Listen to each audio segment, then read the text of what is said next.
Muy bien, pues vamos a la palabra, ¿le parece bien? Vamos a continuar con una serie que iniciamos que, bueno, yo la titulé Preguntas frecuentes en la iglesia, lógicamente preguntas frecuentes y las respuestas de acuerdo a la palabra de Dios. Y hoy vamos a tocar un mensaje también en relación a esto. Y le pido si me acompaña a 2 de Timoteo, por favor, capítulo 3. Versículo 1 en adelante. 2 de Timoteo, capítulo 3, versículo 1 en adelante. ¿Ya lo tiene?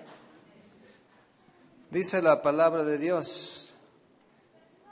Dice, también debes saber esto, que en los postreros días vendrán tiempos peligrosos, porque habrá hombres amadores de sí mismos.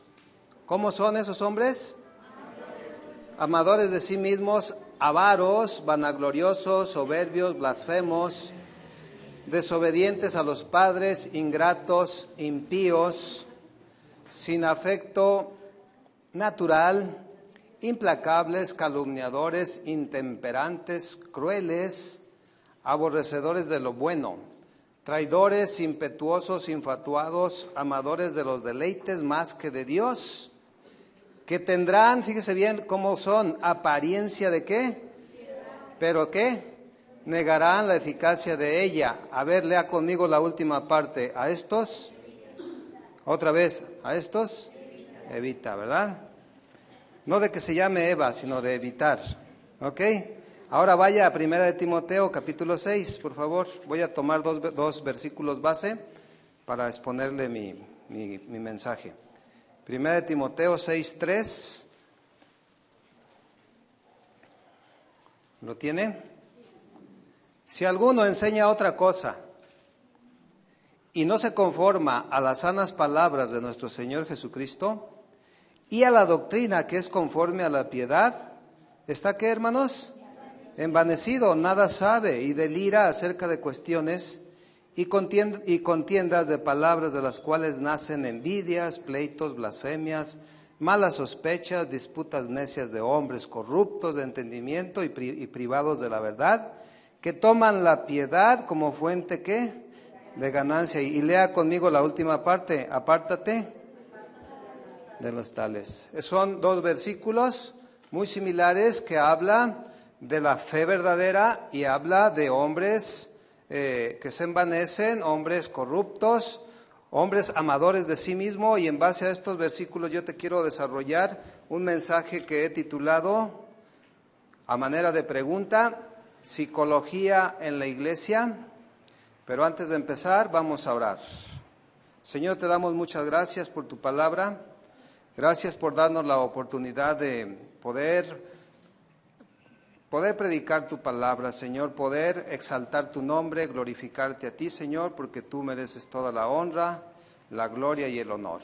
Señor, ayúdame a exponer este mensaje y que quede grabado en las mentes y en los corazones de cada uno de nosotros. Gracias, Señor, en el nombre de Jesús. Amén. Puede parecer un poquito extraño el título Psicología en la Iglesia. ¿Sabe por qué le puede parecer un poquito extraño? Porque aquí no hay psicología, por lo menos en cuanto a lo que a mí corresponde, no hay psicología mezclada con la palabra de Dios. ¿Por qué son importantes estos mensajes que le he estado compartiendo los miércoles? Porque ¿sabe qué? Mucha gente no se conforma a la sana doctrina de nuestro Señor Jesucristo. Y por un lado no se conforman, los que ya conocen la palabra de Dios no se conforman y buscan otras cosas. Pero por otro lado, la gente que no tiene conocimiento de la palabra puede ser influenciada por hombres amadores de sí mismo, egocéntricos, soberbios, ¿sí? Que tienen, fíjate, dice la Biblia, apariencia de piedad, o sea, aparentan ser ungidos del Señor, buenos ministros, pero niegan la eficacia de ella. Y nos enseña la palabra en las dos partes que te leí: a ellos evítalos, de estos apártate de ellos. Entonces, es importante, hermano, que nosotros podamos entender estas cosas. Y yo las tengo que predicar porque el Señor Jesucristo, el apóstol Pablo, la Biblia misma nos advierte de tiempos peligrosos, de hombres vanidosos, de hombres amadores de sí mismo. Hay predicadores, hermanos, que mezclan, diga conmigo, mezclan. Fíjate, conceptos psicológicos en sus mensajes, y al mezclar esos conceptos psicológicos adulteran la sana doctrina de nuestro Señor Jesucristo. ¿Sí? Lo hacen con pensamientos del padre de la psicología. ¿Quién fue el padre de la psicología? Sigmund Freud. O sea, mezclan la doctrina de nuestro Señor Jesucristo con pensamientos freudianos. Cuando oiga freudiano significa del padre de la psicología, ¿sí? Entonces, y bueno, a lo que la psicología le llama adicciones, le llama malos hábitos, le llama preferencias sexuales, ¿sabe cómo le llama la Biblia? Pecado. ¿Ok? La psicología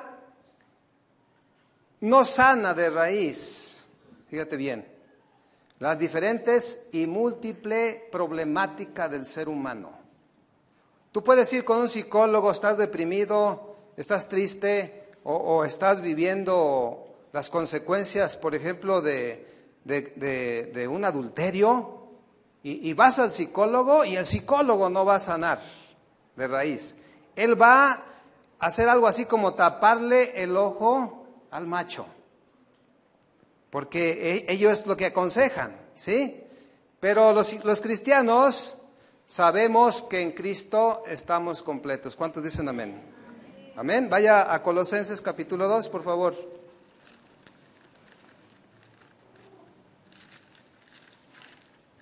Colosenses capítulo 2, 10, 2, 8 y 10. Capítulo 2, 8 al 10 dice, mira otra vez lo que dice el apóstol Pablo, mirad que nadie ¿qué?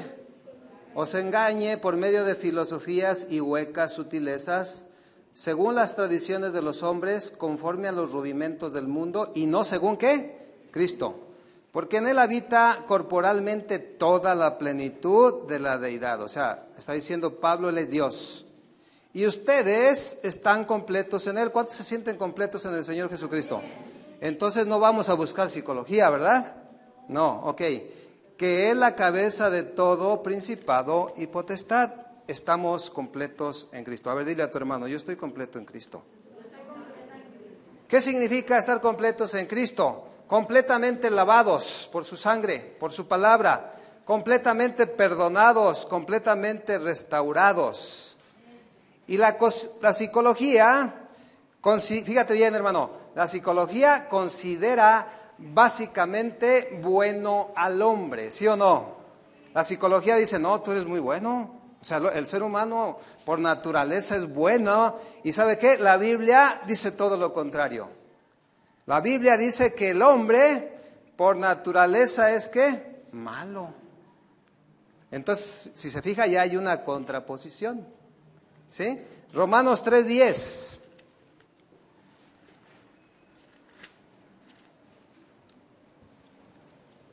Como está escrito, no hay justo ni aun ¿qué? Uno, no hay nadie justo, es lo que dice Pablo. No hay quien entienda, no hay quien busque a Dios. Todos se desviaron, a una se hicieron ¿qué? Como Paquita la del barrio, ¿ah? Hermanos, todos nosotros estábamos desviados, ¿sí o no? Antes de conocer a Cristo, pero ahora estamos completos en Cristo, ¿ok? No hay quien haga lo bueno, no hay ni siquiera uno. Sepulcro abierto es su garganta, con su lengua engañan. Veneno de áspides hay debajo de sus labios. Su boca está llena de maldición y ¿de qué? Y de amargura. Sus pies se apresuran ¿para qué? Quebranto y desventura hay en sus caminos y no conocieron camino de paz. No hay temor de Dios delante de sus ojos. Y váyase hasta el 23. Por cuanto ¿qué? Todos, diga conmigo todos. ¿Y están qué? Destituidos de la gloria de Dios, siendo justificados gratuitamente por su gracia mediante la redención que es en Cristo Jesús, Señor nuestro. Pero Pablo está hablando de que el corazón del hombre por naturaleza, fíjese bien, sin Cristo es malo. ¿Cuántos dicen amén? Bueno, la psicología promueve que los problemas del ser humano, fíjate bien, son determinadas por las circunstancias externas. ¿Ok? En pocas palabras, hacen creer al hombre que el hombre es víctima y no culpable. O sea, todo lo que le acontece es externo y dicen no es de tu interior, es externo. O sea, todo lo que te acontece, o sea, si tú ahora eres un adulto traumado, deprimido, algo pasó en tu infancia. O sea, no tienes la culpa tú. Y les hacen creer eso.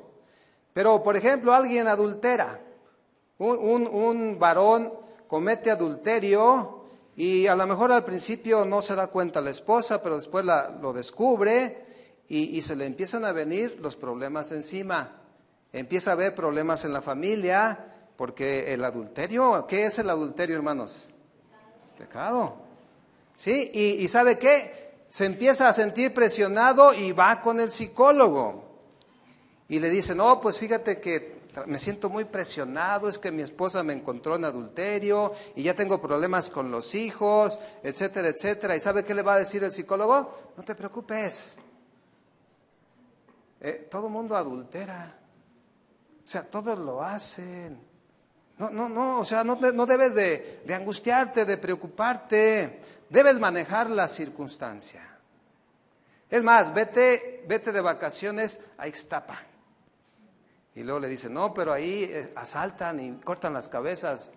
Entonces vete a Chapala, pues. Pero ¿sabes qué? Nunca le dice, es pecado. O un alcohólico, o un drogadicto, o alguien que tiene una perversión sexual. ¿Sabes qué le dicen? Lo mismo. No te angusties, no te preocupes. O sea, eso no es tu culpa, es culpa de tu entorno. Pregunta, ¿eso es cierto o es falso? Falso. Muy bien, qué bueno que me está entendiendo. ¿Sabe, mi querido hermano? Si esas personas fueran a la Biblia o fueran con un verdadero ministro de Dios, le diría el adulterio, la perversión sexual, el alcoholismo, la drogadicción, se llama pecado. Y si tú te arrepientes, y ahí viene el evangelio de nuestro Señor Jesucristo, si tú te arrepientes y le pides perdón al Señor, Él te va a perdonar y entonces tú vas a estar completo en el Señor. Qué diferente, mi hermano. ¿Sí? Entonces los psicólogos, fíjate bien, a la borrachera o al borracho le dicen que tiene una enfermedad. Pero ¿sabe cómo le llama la Biblia? Pecado. Porque ahí en la Biblia dice que los borrachos no heredarán el reino de Dios. La psicología y la Biblia, hermanos, no pueden conciliar. Son como el agua y el aceite. ¿Usted puede mezclar el agua y el aceite? Es como si los de aquí le van a las Chivas y los de acá a la América. ¿Podrían conciliar? ¿Verdad que no? Se pelearían. No se pueden ver ni en pintura, es más, pondrían una barra aquí. ¿Verdad? Entonces, los conceptos psicológicos y la Biblia no concilian. Hay un adolescente agresivo por ahí, o un joven, y lo llevan al psicólogo y lo primero que le pregunta el psicólogo al muchacho, le dice, oye, ¿cómo te trata tu papá? ¿Cómo te trata tu mamá? ¿O cómo te han tratado? No, pues así, no, pues muy bien, o mal. Y entonces el muchacho es un agresivo, es un rebelde, y le dice, no, ¿sabes qué? Es que mi papá no me dejaba ver el programa de Bob Esponja. Pues ese es el problema, tú ve ese programa y no hay problema. ¿Y sabes qué? Le hacen creer a la gente que no hay culpa en ellos. Y dicen los psicólogos, escúchame con atención, dicen, la culpabilidad es un mal que se debe de desechar. Fíjate, la culpabilidad es un mal que se debe desechar. ¿Qué están diciendo? Tú no debes sentirte culpable. Pero la Biblia dice todo lo contrario. Entonces alguien debe estar equivocado. Porque la Biblia nos enseña que nosotros debemos sentir dolor y culpabilidad por el pecado y acercarnos al Señor. Y la Biblia dice, no, tú tranquilo, o sea, no te agüites, solamente maneja la situación. Vaya a Marcos capítulo 7, por favor. Y póngame atención, porque luego cuando yo digo algo que no es, por allá escucho a veces, amén. Marcos capítulo 7, ¿ok? Versículo 20.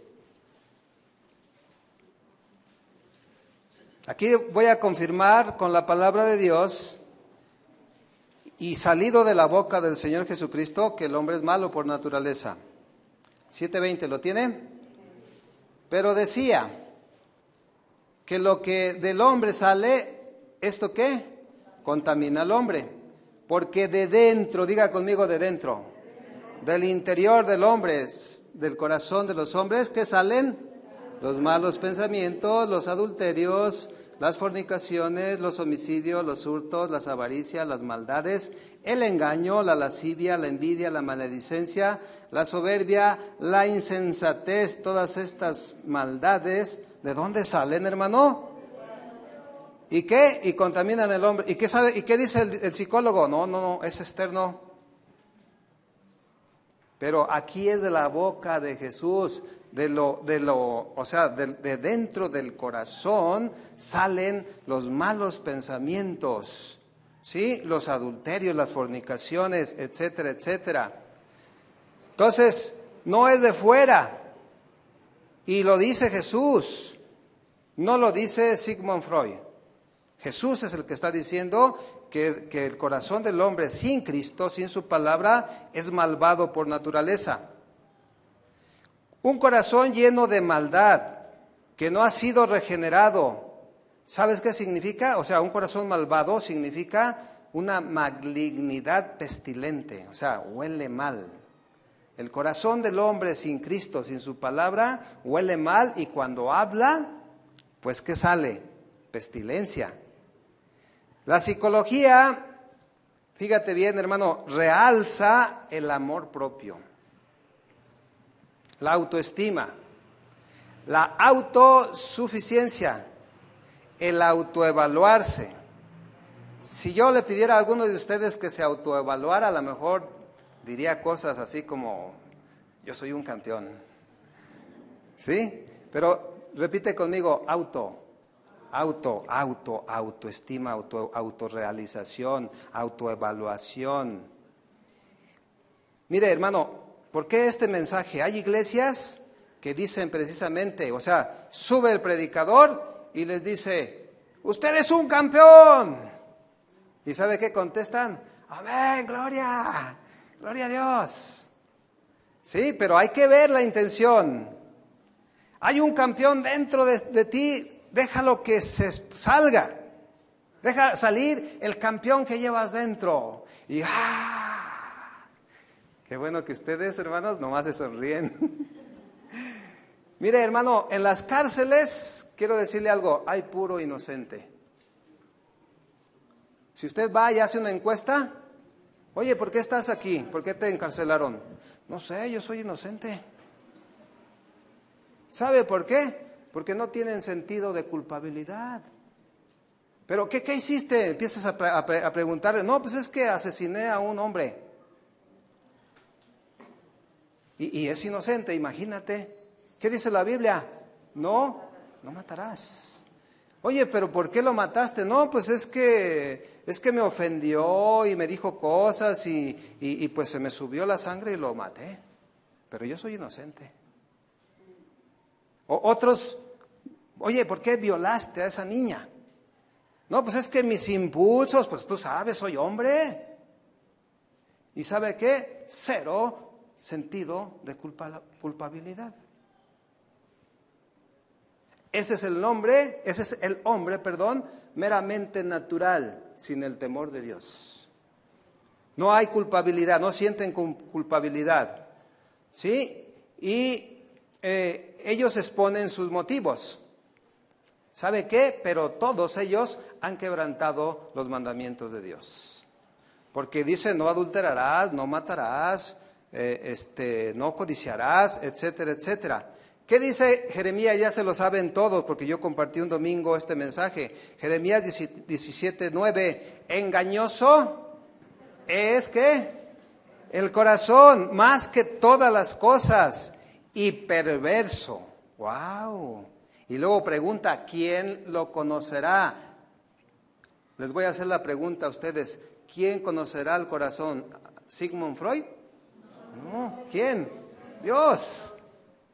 ¿Y cómo es el corazón? Engañoso, más que todas las cosas, y perverso. Y mire lo que significa en el original engañoso. Significa ahí en ese contexto hinchado de orgullo. En otras palabras, soberbia. También significa fraudulento, o sea, alguien que da gato por liebre. A veces el corazón, hermano, nos engaña. Nos da, en vez de liebre, nos da gato. Entonces no te dejes guiar solamente por tu corazón, a menos de que tu corazón esté lleno de la palabra. ¿Ok? Y también significa engañoso, chueco o torcido. O sea, no andamos en los caminos de Dios si dejamos al corazón sin la palabra y sin Cristo. ¿Sí? Y así nace todo ser humano. Y perverso, dice. Y esa palabra significa frágil y débil. ¿Sabes por qué significa eso? Porque el corazón sin la palabra de Dios y sin Cristo no tiene la fuerza o la capacidad para poder decir no al pecado. ¿Okay? No soporta la tentación si no tiene a Cristo y no tiene la palabra. Pero ahora en Cristo, hermanos, nosotros hemos sido hechos libres. ¿Cuántos dicen amén? Sí, porque dice Jesús, de cierto les digo, todo aquel que comete pecado, esclavo es del pecado. Sí, pero si el Hijo, o sea, Jesucristo, os libertare, seréis ¿qué? Verdaderamente libres. ¿Cuántos son libres del pecado? Amén. Ok. Entonces, Dios nos ha dado un nuevo corazón. Y pregunta ahí, ¿quién le conocerá? Ya dijimos que Sigmund Freud, definitivamente no, ¿verdad? Pero el Señor sí lo conoce. Pero nosotros, hermanos, hemos sido justificados por medio de la fe. O sea, hemos creído al Señor en su palabra y el Señor nos ha hecho una nueva criatura, ¿sí o no? O sea, ya no somos como antes, ya tenemos una nueva naturaleza. Por eso Pablo dice, de manera que si alguno está en Cristo, nueva criatura es. Las cosas viejas pasaron, he aquí, todas son hechas nuevas. El Señor, hermanos, ya no tenemos un corazón engañoso y perverso. Si es que tú has recibido a Cristo y su palabra, sino que ahora tenemos un corazón nuevo.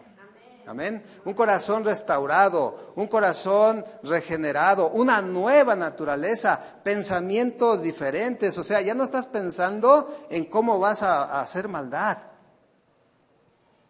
¿O no es así?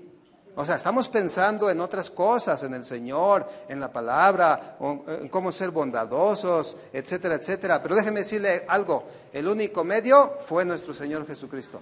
Amén. Jesús y su sana doctrina son los únicos medios que pueden transformar las conductas pecaminosas, pensamientos torcidos y ¿sabe qué? Transformarlos en pensamientos conforme a la voluntad de Dios. Amén. Es algo así. Reconocemos la condición de nuestro corazón, o sea, reconocemos el pecado, que es engañoso, es perverso el corazón, nos arrepentimos delante de Dios y Él nos perdona y viene una vida nueva a cada uno de nosotros. Amén. Hebreos 8, por favor.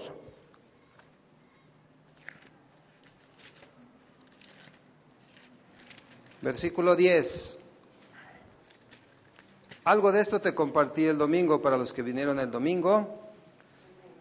Hebreos 8:10 dice, mira lo que dice el autor de Hebreos, por lo cual Este es el pacto que haré con la casa de Israel. ¿Quién es la casa de Israel?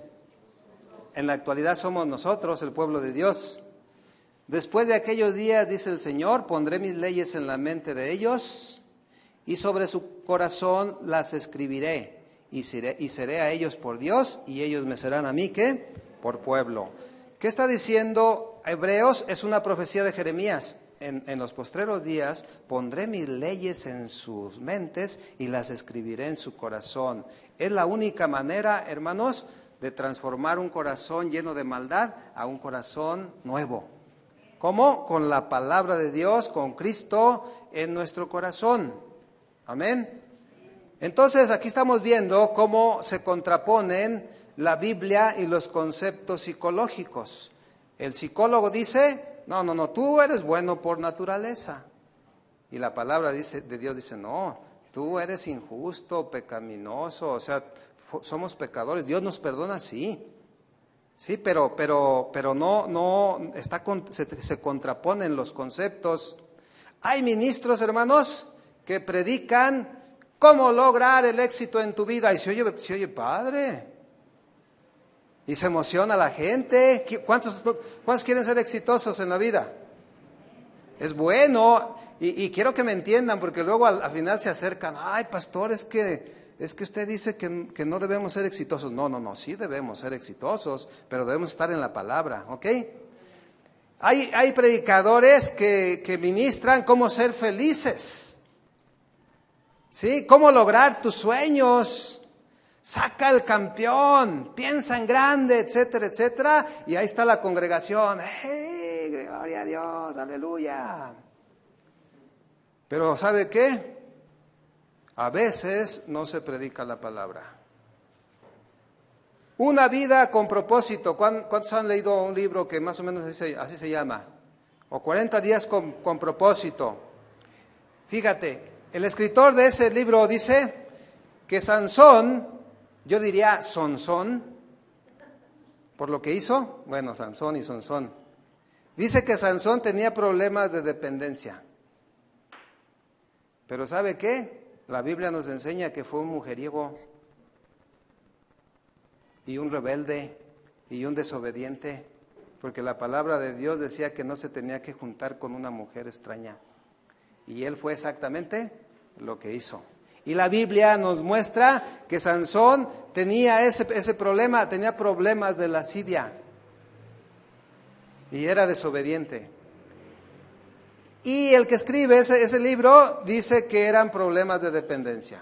¿Cómo ve? Es muy diferente, ¿sí o no? De Gedeón, estos escritores o estos ministros que mezclan la psicología, Gedeón, ¿han escuchado de Gedeón? Un juez. Dicen que tenía una gran debilidad, que tenía una autoestima muy baja, pero vamos a ver qué dice la Biblia. Mire, vaya a Jueces capítulo 6. ¿Me está entendiendo el mensaje, hermano? Espero que sí. Jueces capítulo 6, versículo 12 en adelante. Cuando lo tenga, diga amén. Y el ángel de Jehová, acuérdese que los madianitas, hermanos, para los que se acuerdan de esta historia, los madianitas tenían azorrillados al pueblo de Israel. Y aquí en el versículo 12 dice, y el ángel de Jehová se le apareció, ¿a quién? A Gedeón. Y le dijo, Jehová está contigo, varón esforzado y ¿qué? Y valiente. Y Gedeón le respondió, Señor mío, si Jehová está con nosotros, ¿por qué nos ha sobrevenido todo esto? ¿Y dónde están todas sus maravillas que nuestros padres nos han contado diciendo, no nos sacó Jehová de Egipto, y ahora Jehová nos ha desamparado y nos ha entregado en mano de los madianitas? Y mirándole Jehová le dijo, ve con esta tu fuerza y salvarás a Israel de la mano de los madianitas. ¿No te envío yo?, le está diciendo el Señor. Entonces fíjate lo que respondió Gedeón. Señor mío, ¿con qué salvaré yo a Israel? He aquí que mi familia es pobre en Manasés. ¿Y sabe qué? Los ministros de la autoestima elevada, dicen, mira, aquí Gedeón tenía su autoestima por los suelos. He aquí que mi familia es pobre en Manasés, y yo el menor en la casa de mi padre. Jehová le dijo, ciertamente yo estaré contigo y derrotarás a los madianitas como a un solo hombre. Bueno, los ministros que mezclan la psicología y hablan de una autoestima, ¿sabe qué? Están diciendo que Gedeón tuvo una autoestima muy baja. Pero aquí estamos viendo que Jehová le dijo, yo estaré contigo.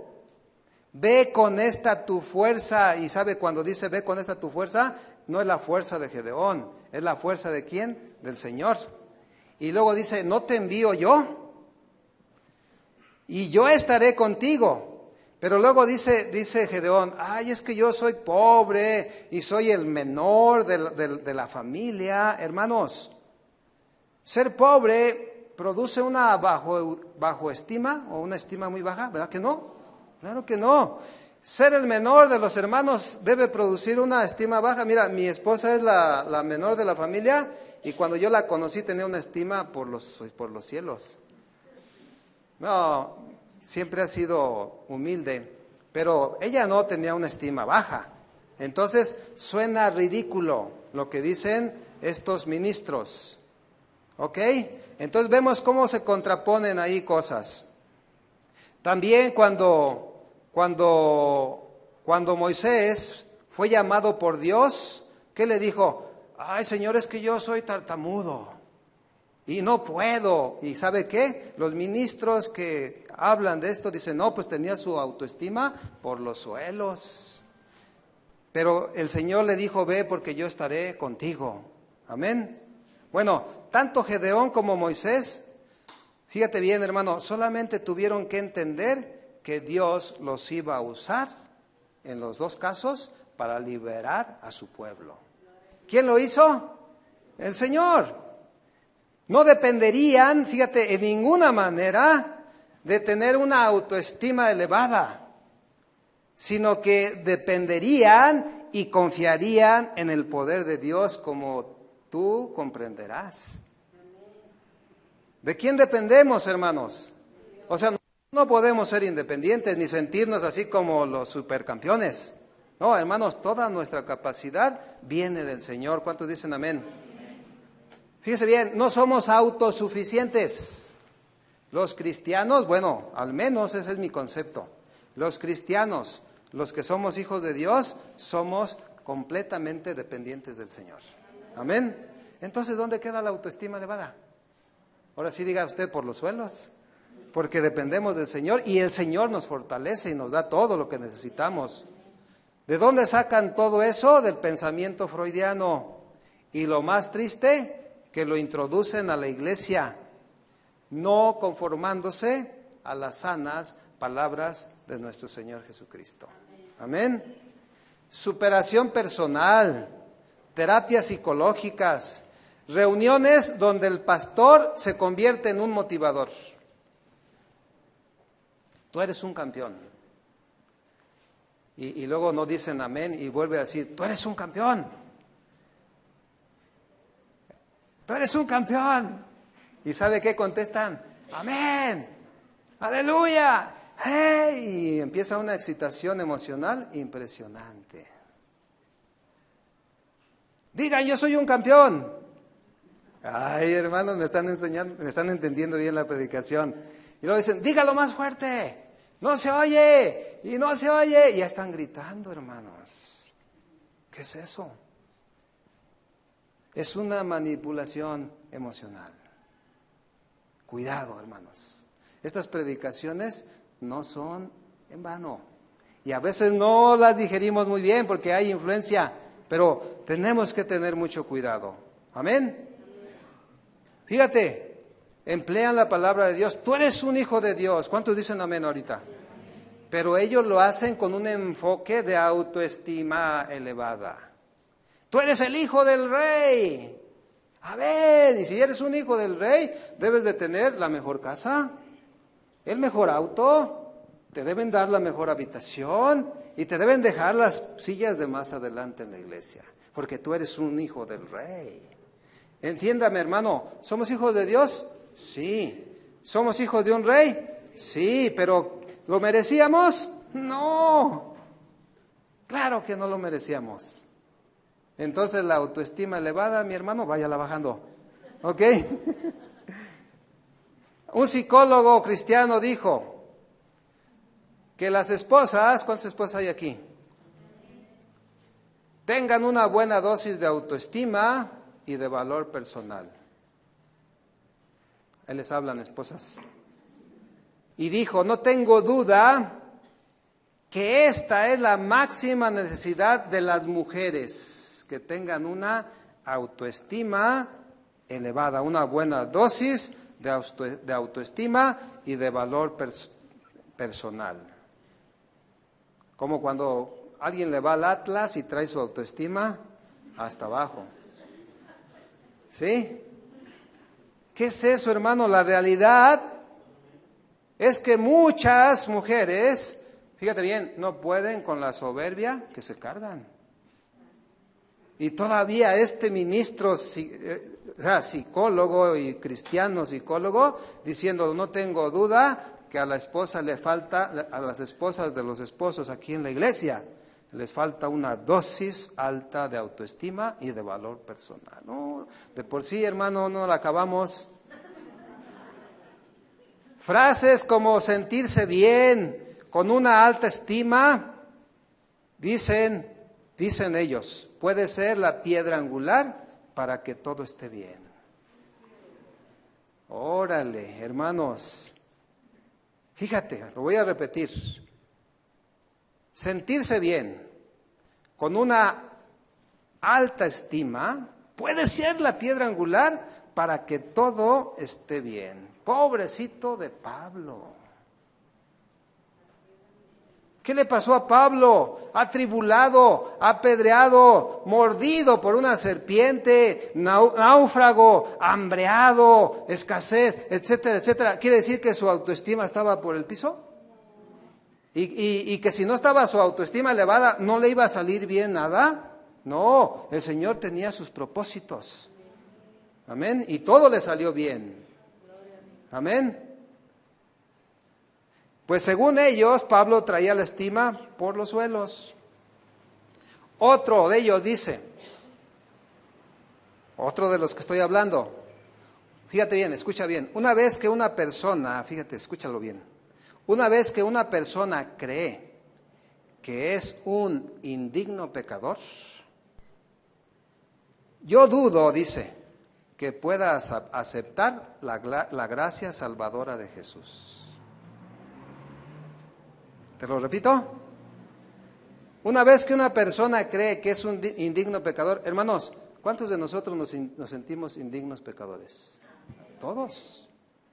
Bueno, él dice, yo dudo que pueda aceptar la gracia salvadora de Jesús. ¡Qué increíble! ¿Sabe qué? Esos son puras herejías, porque todos debimos habernos sentido indignos delante de Dios. Amén.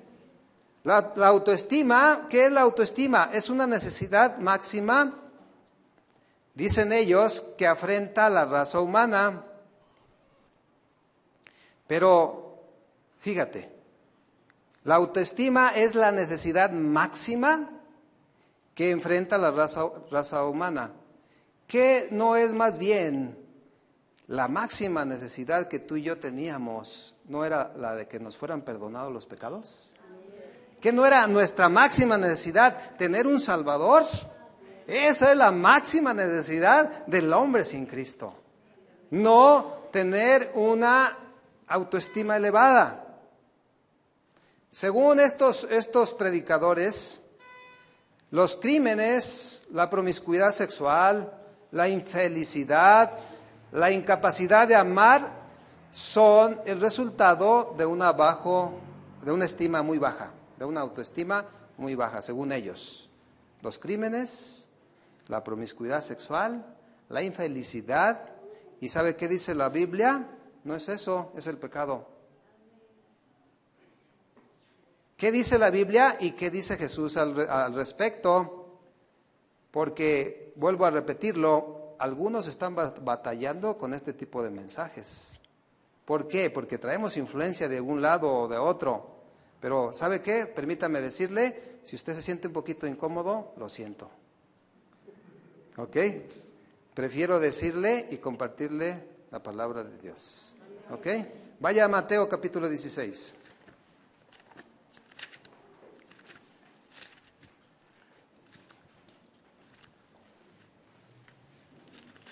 Versículo 24 en adelante. Mateo, ¿qué le dije? 16, 24 en adelante. ¿Lo tiene? Entonces Jesús dijo a sus discípulos: si alguno quiere venir en pos de mí, niéguese a sí mismo, ¿y qué? Y tome su cruz y sígame. Porque todo el que quiera salvar su vida la perderá, y todo el que pierda su vida por causa de mí, ¿qué? La hallará. Hasta ahí. Si alguno quiere venir en pos de mí, ¿cuántos quieren ir en pos del Señor Jesús? A ver, diga, tengo que negarme. A ver, hermano, entonces ¿dónde queda la autoestima? Mire, hermano, le voy a hablar de lo que es el ego. ¿Qué es el ego? El ego es mi yo. De donde proviene el egoísmo. Una persona egoísta es el que centra o quiere centrar toda la atención en él. Primero yo, y luego yo, y después yo. Y es el hermano yo. ¿Sí o no? O sea, quiere toda la atención, quiere sentirse bien. Pero aquí Jesucristo está diciendo, despójate de tu ego. Niégate a ti mismo. Despójate de tu ego. Pero ¿qué dicen los psicólogos? Sueña en grande, piensa en grande, y tus sueños se cumplirán. Tú tienes un Dios grande. Bueno, eso es cierto, hermanos, pero hay que saber diferenciar una cosa de otra. Sueños, fama, lana. Es que, pastor, yo quiero predicar en las naciones y que me lleven en un jet. ¿No habrá un ego ahí? ¿Un egocentrismo? Es que yo quiero salir en la televisión. Yo no, hermano, me da miedo. Megalomanía se llama un deseo desmedido de poder. Y mira el contraste de nuestro Señor Jesucristo. Si tú quieres seguir en pos de mí, niégate a ti mismo. Porque el que quiera salvar su vida, o sea, significa, si solamente estás pensando en ti y en ti y en mí, yo solamente en mí, puedes perderla. Nos está dando una lección hermosa el Señor Jesucristo de humildad. Y la humildad es lo contrario del orgullo. Y el que la pierde por causa de mí, la hallará. Entonces, hermanos, necesitamos entrar con humildad delante de Dios. Pero lo que enseñan estos hombres es la razón de mucha gente soberbia, exigiéndole incluso a Dios, tratando de ponerse en el nivel de Dios. ¿Y sabe qué? Su suprema autoestima los puede derribar como fue derribado Luzbel, porque a él se le subió el maciosare. Él quiso ser igual que Dios. Y hay ministros que son de esa doctrina y que dicen, Señor, en este momento sánalo. En este momento, y hasta le truenan los dedos, hermanos. ¿Qué es eso? Es soberbia, no es humildad. Primera de Timoteo 1, por favor.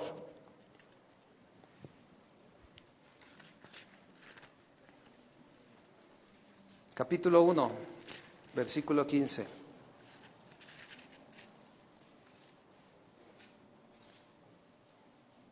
¿La tiene, hermano? Palabra fiel y digna de ser recibida por todos, que Cristo Jesús vino al mundo para salvar ¿a quién?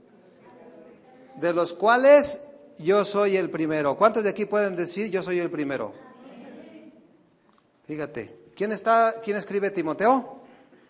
Pablo. de los cuales yo soy el primero. ¿Qué significa? El peor de los pecadores. ¿Qué es eso, hermanos? Una actitud de humildad y no de soberbia. Por su gracia, hermanos, fíjate, Pablo tenía una tendencia a ser soberbio, pero por la gracia fue perdonado, como tú y yo también. ¿Cuántos dicen amén? Vaya a Romanos capítulo 7.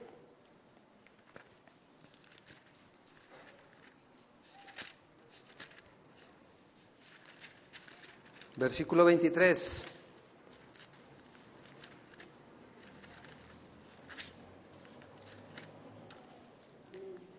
Aquí habla Pablo de las leyes que rigen al ser humano. Romanos 7:23 dice, bueno, desde el 23, está hablando de las leyes que rigen al ser humano, pero dice en el 23, pero veo otra ley en mis miembros, que se rebela contra la ley de mi mente y que me lleva cautivo a la ley ¿de qué? Del pecado que está en mis miembros. O sea, está hablando Pablo de esa naturaleza que tiende al pecado. Y luego mira lo que dice, miserable de mí. A ver, diga conmigo, miserable de mí. ¿Dónde está la autoestima elevada, hermanos? ¿Verdad que no? ¿Quién me librará de este cuerpo de muerte? Gracias doy a Dios por Jesucristo, Señor nuestro. Así que yo mismo con la mente sirvo a la ley de Dios, mas con la carne a la ley del pecado.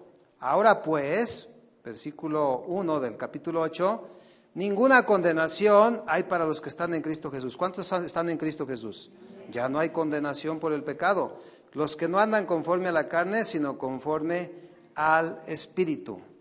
Porque la ley del Espíritu de vida en Cristo Jesús me ha librado de la ley del pecado y de la muerte. ¿Cuánto le dan gracias a Dios por eso? Por su Espíritu Santo, porque escuchamos la palabra de Dios, creímos en Jesucristo, nos arrepentimos de nuestros pecados, ya no hay condenación para los que estamos en Cristo. ¿Sí? ¿Quién me librará de este cuerpo de muerte? Hermano, escuche bien lo que le voy a decir. El único que nos libró de esa situación se llama Jesucristo. Déjeme decirle algo en el contexto de lo que le estoy enseñando. Aunque usted tenga una autoestima elevada, eso no lo va a librar del pecado y de sus consecuencias. ¿Me está entendiendo? ¿Por qué le digo esto? Porque puede haber iglesias que están llenas de gente y tienen una autoestima muy elevada, pero están en pecado y en peligro de condenación. ¿Ve qué importante es esto? Gracias doy, dice, ya no hay condenación, una nueva naturaleza que ya me capacita para no ser esclavo del pecado. Pero déjeme decirle algo, hermanos, tenemos que vernos tal y como somos. Mire, hermano, nosotros debemos ser humildes. Diga conmigo, humildes. Para poder recibir el perdón y la gracia y la fuerza de Dios. Amén. Y no necesitamos que alguien nos eleve la autoestima, porque en Cristo estamos completos, mis hermanos. Amén. ¿Se acuerdan que Pablo oró 3 veces para que le fuera quitada una enfermedad de su vida? 3 veces he orado al Señor. ¿Y qué le dijo el Señor? Porque mi poder, debilidad. ¿Sabe qué? Para estos ministros, hermanos, la palabra debilidad no existe.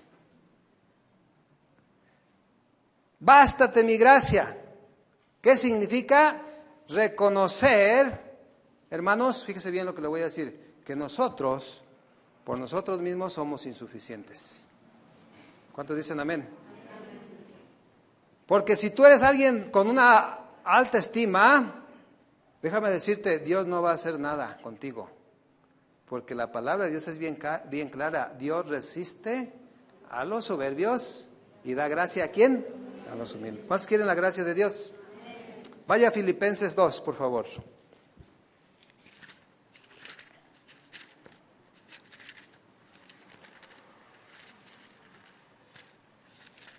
Estos versículos que le voy a leer, hermanos, son el lema de nuestro grupo de servidores. Este es el lema que nosotros Tenemos Filipenses 2, 3 en adelante. Mira lo que nos enseña ahí Pablo. Nada hagáis, ¿qué? Por contienda o vanagloria, o sea, por soberbia, por orgullo. Antes bien, ¿qué? Con humildad, estimando cada uno a los demás como superiores a él mismo. ¿Qué dice? Nada, diga conmigo nada. Nada hagáis por contienda o por orgullo. Para estos hombres, hermanos, estos predicadores de una autoestima elevada, Jesucristo era un hombre con muy pobre autoestima, porque Él se humilló. ¿Cuántos lo saben? Dice antes bien con humildad. Para estas personas que predican psicología o mezclan conceptos psicológicos en la iglesia, les parece que la humildad no es una virtud cristiana, mis hermanos. Pero ¿cuántos saben que es una virtud la humildad? ¿Por qué es una virtud? Porque el Señor Jesucristo nos la enseña. A ser humildes, no contender, no ser soberbios, no ser orgullosos. Ellos, mis hermanos, jamás le hablarán de humildad. ¿Cómo? Si yo tengo un doctorado en teología, si yo hice el discipulado, si yo hice, pues habrás hecho todo, mi hermano, pero si tienes el maciosare arriba, el Señor te va a resistir. ¿Me escuchaste? Tenemos que ser humildes y ser dependientes del Señor. Amén. Pero el mundo está lleno de eso. ¿De qué? De un espíritu de competitividad, el mejor vendedor, el mejor equipo es Chivas, el mejor... No, hermano, o sea, si se fija, hay un espíritu de competitividad. Pero déjame decirle algo, al convertirnos al Señor, ya no debe haber competitividad entre nosotros, sino debe haber unidad y humildad. Unidad y humildad para servir. Amén. Bueno, ¿usted ha hablado del G12? ¿Ha oído hablar del G12?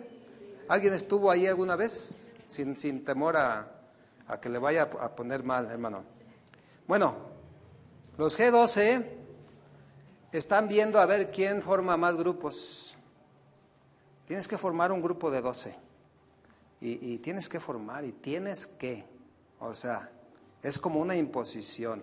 Y el que forma más grupos de 12, ese es el vencedor, ese es el más poderoso. ¿Sabe qué, hermano? Ese espíritu de competencia los va a derribar y los está derribando. ¿Por qué? Porque no es bíblico. Y luego dice Jesús, no mirando cada uno por lo suyo propio, sino cada cual también por lo de los otros. Haya pues en vosotros este sentir que hubo también en Cristo Jesús. ¿Cuál sentir, hermanos? Un sentido de humildad. No mirando cada uno por lo suyo, sino por lo de los otros. Eso habla, hermanos, de ser humildes. Amén. Y haya pues en vosotros ese sentir que hubo en Cristo. ¿Cuál sentir? Humildad, servicio. Y fíjate, Él no estimó el ser igual a Dios como cosa que aferrarse, sino que se despojó, sí, se despojó de su divinidad, se hizo siervo, y estando en la condición de hombre, se humilló y se hizo obediente hasta la muerte y muerte de cruz. Amén. No hay entonces, mis queridos hermanos, enseñanza alguna acerca de tener una autoestima elevada en el cuerpo de Cristo. ¿Ok? Segunda de Timoteo 3:1, lo vamos a repetir, fue lo que te leí al principio.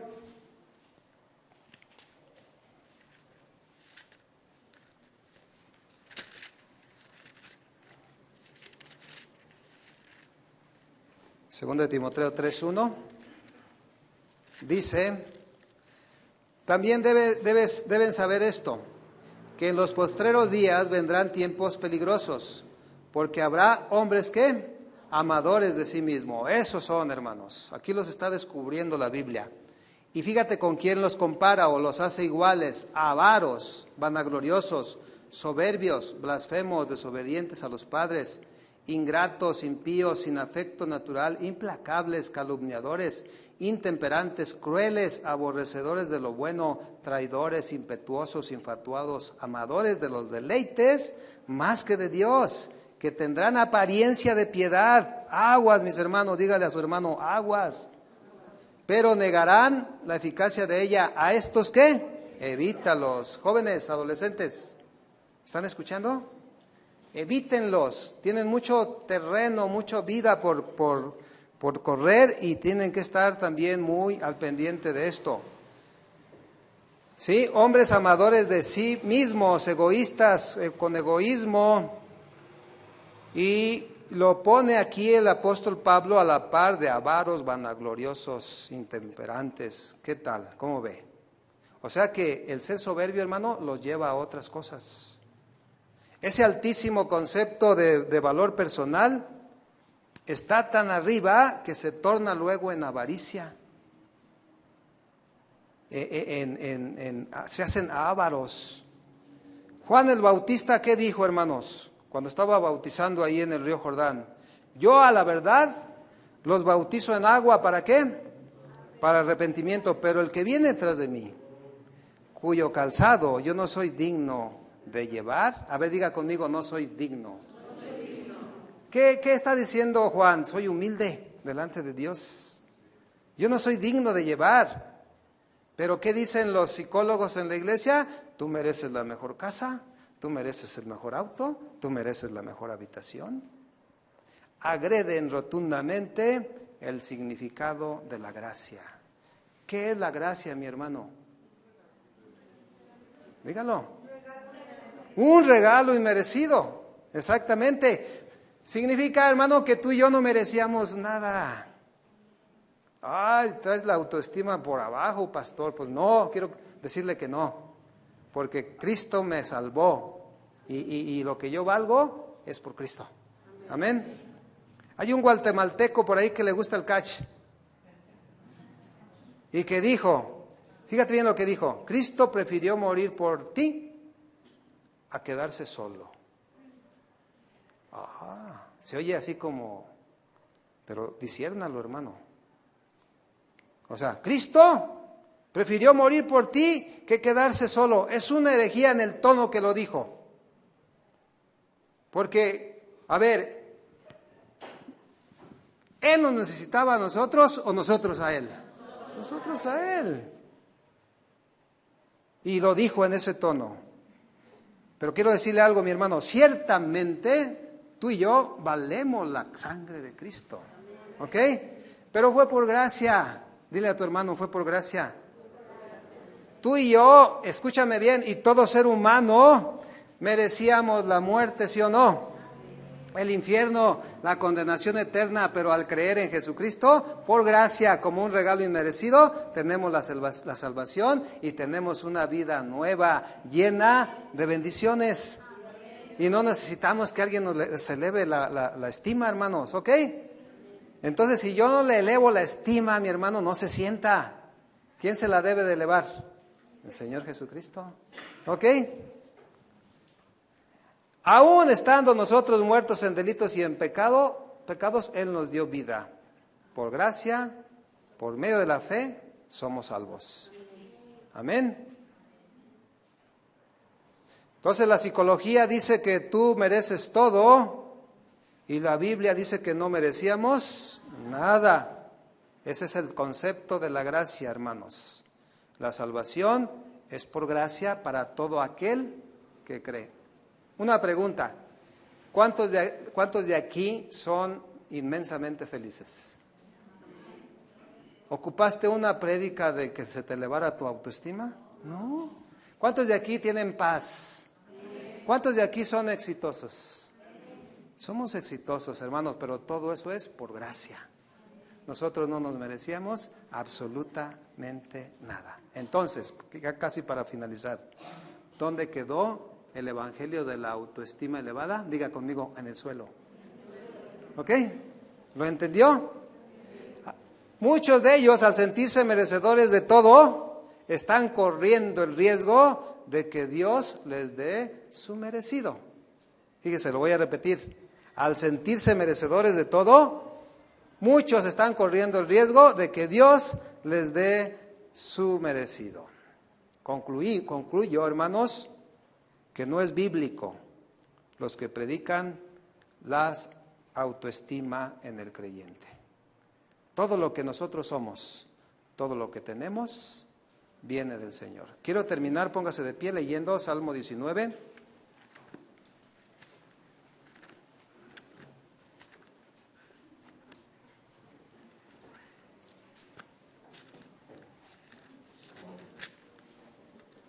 Busque Salmo 19, por favor.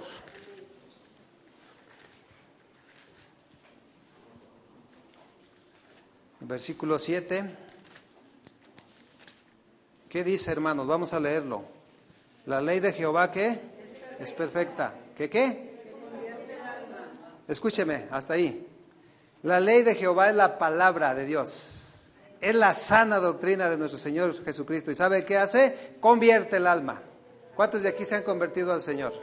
Bueno, los que predican la autoestima elevada corren el riesgo de que muchos que buscan ese tipo de doctrina no sean convertidos en su alma. ¿Ok? El testimonio de Jehová es como ¿que hace qué? Sabio. ¿Cuántos de aquí son sabios? Y de lo peor del mundo escogió el Señor para avergonzar a los sabios. ¿Ok? Los mandamientos, ¿qué son los mandamientos? Diga la palabra de Dios, la sana doctrina de nuestro Señor Jesucristo. ¿Son qué, hermanos? Que alegran, diga conmigo, alegran el corazón. ¿Cuántos están alegres? Amén. El precepto de Jehová es puro, que alumbra los ojos. Tenemos entendimiento. El temor de Jehová es limpio, que permanece para siempre. Cierre sus ojos y vamos a orar. Muchas gracias, Dios, por tu palabra. Gracias, Dios, porque, Señor, tú nos adviertes, porque nos amas. Gracias, Dios, porque tu Espíritu Santo nos redarguye, nos enseña, Señor. Señor, y por algo están escritos estos versículos, para alertarnos, para que nosotros estemos al pendiente, Señor, de predicar la sana doctrina de nuestro Señor, que tiene poder para convertir el alma. No solamente hacer sentir bien emocionalmente a las personas, sino convertirnos de aquella naturaleza que nos llevaba al infierno y a la condenación eterna, y al convertirnos por medio de tu palabra y creyendo en Jesús y recibiendo a Jesús en el corazón, nuestro destino es la vida eterna con Cristo. Gracias, Señor, por enseñarnos. Danos la capacidad, Señor, de siempre seguir la sana doctrina de nuestro Señor Jesucristo. Señor, y como tu palabra dice, a los que son amadores de ellos mismos, a los avaros, a los falsos profetas, a los vanagloriosos, soberbios, que quieren ponerse a un nivel tuyo, Señor, a ellos evitarlos. Apártense de ellos, dice el Señor. Gracias, Señor, por amonestarnos, por prevenirnos, Señor. Gracias, Señor. Danos, Señor, ese deseo de siempre recibir la sana doctrina de nuestro Señor Jesucristo, que nos convierte el alma, que nos alegra el corazón, que cambia el corazón, que nos hace felices, nos hace gozosos. Gracias, Dios. En el nombre de Jesús. Levanta tus manos y vamos a tocar un canto para terminar. Gracias, Señor, por tu palabra. Señor, gracias por tu palabra. Gracias, Señor. Gracias, Padre glorioso. Te alabamos. Te bendecimos. Y te exaltamos, Señor. Señor, derriba en nuestras vidas si hay toda altivez de corazón. Sí, Señor. Gracias, Padre. Gracias, Dios. Derriba, Señor, nuestros argumentos que se levantan contra tu palabra, contra tu voluntad.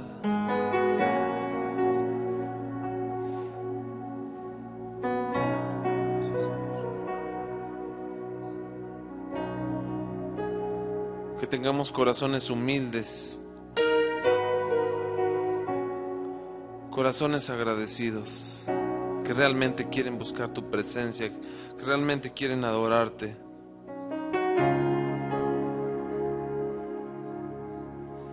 Clame al Señor, iglesia, levante sus manos y dígale: Señor, si hay orgullo en mi vida, si he sido tal vez mal enseñado, queremos hoy humillarnos delante de ti, Señor. Que tú nos purifiques, que tú nos santifiques, Señor. Queremos buscarte, Señor, conforme a tus ordenanzas.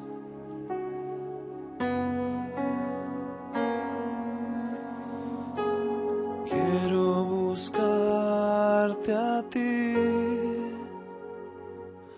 con todo mi corazón,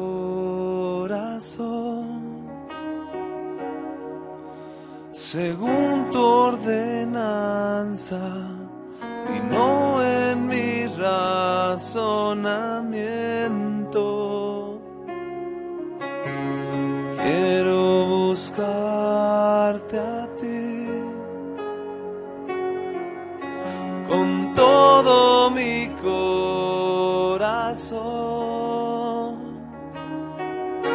según tu ordenanza y no en mi razonamiento.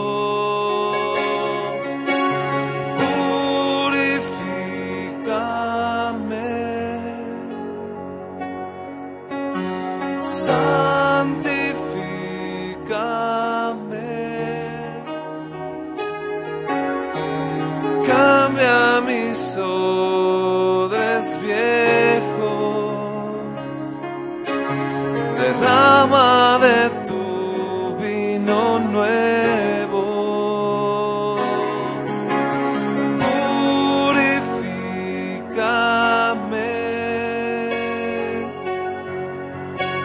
santifícame. Derriba mis argumentos que se levantan contra tu voluntad.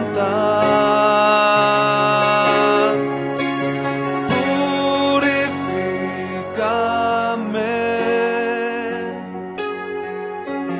santifícame. Cambia mis odres viejos, derrama de tu vino nuevo, purifícame,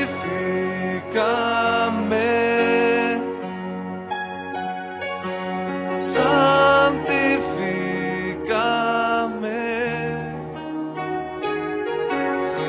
Derriba mis argumentos que se levantan contra tu voluntad.